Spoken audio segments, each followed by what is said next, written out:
Hola, bienvenidos a otra perla de la palabra. Muchísimas gracias por conectarse. Hoy vamos a compartir acerca de la relación de Jesús y la ciudad de Capernaum.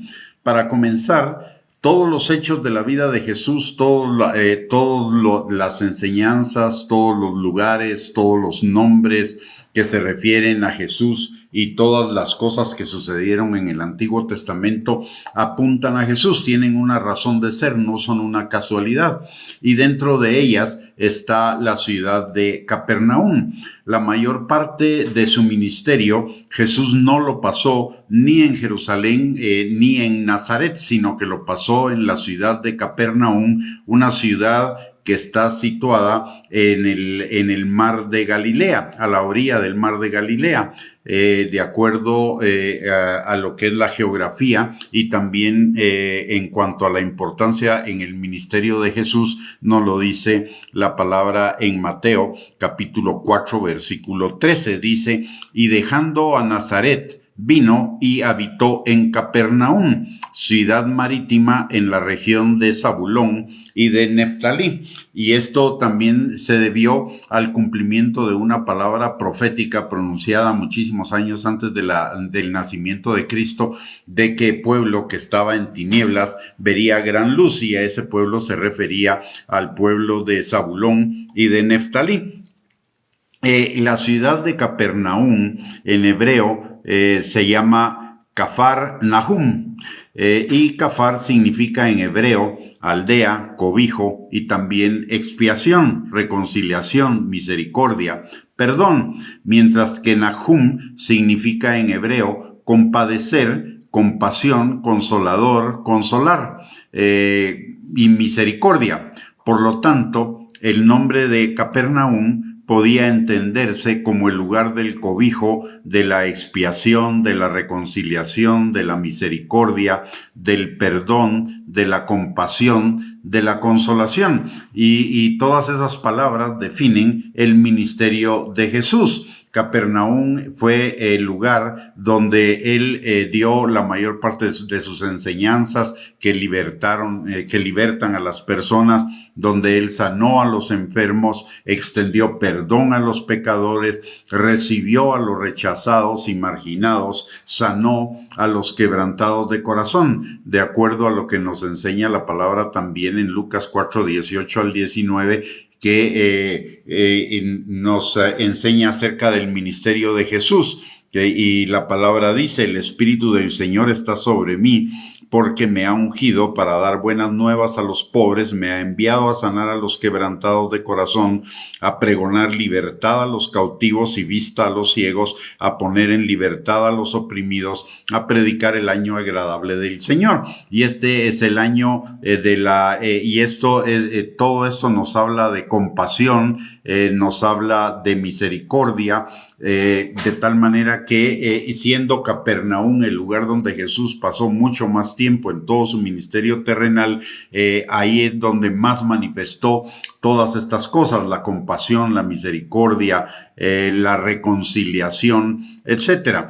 En Mateo capítulo 4, versículo 24, la palabra de Dios nos dice que su fama de ahí de Capernaum se difundió por toda Siria, y le trajeron a él a todos los que tenían dolencias, a los afligidos por diversas enfermedades y tormentos, los endemoniados, los lunáticos, los paralíticos, y los sanó.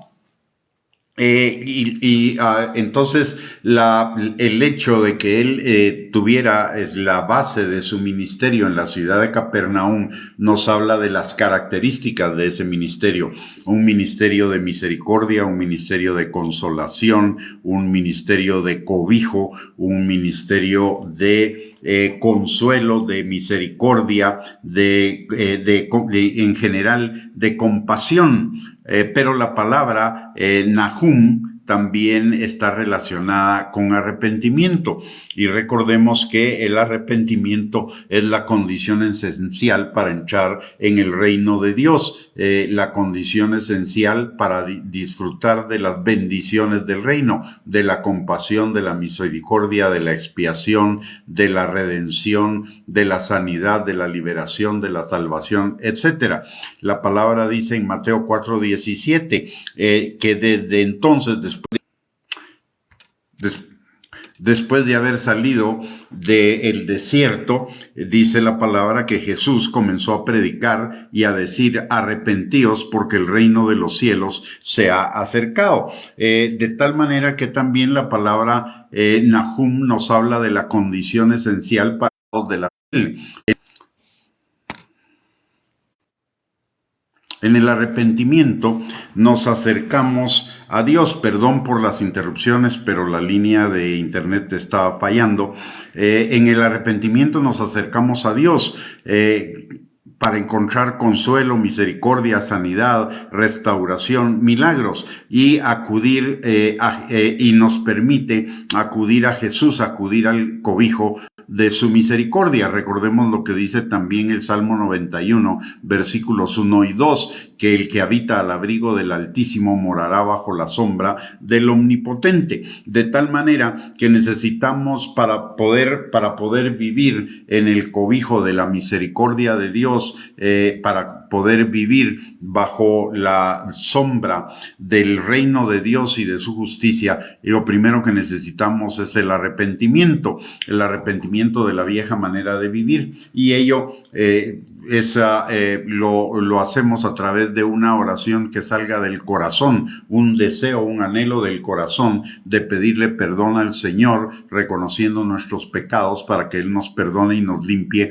de toda maldad. Y por el otro lado, necesitamos también venir, dice la palabra, que el que a Él viene no le echa fuera, que si invocamos el nombre del Señor, entonces seremos salvos. De tal manera que la enseñanza del día de hoy acerca de Capernaum, el cobijo de la misericordia de Dios, es que necesitamos vivir cada uno de nuestros días bajo el cobijo de su misericordia para cualquier cosa que no esté en la voluntad de Dios. Necesitamos la misericordia de Dios constantemente, la misericordia de Dios todo el tiempo, porque todo el tiempo tomamos decisiones que no son conforme a la voluntad de Dios todos los días.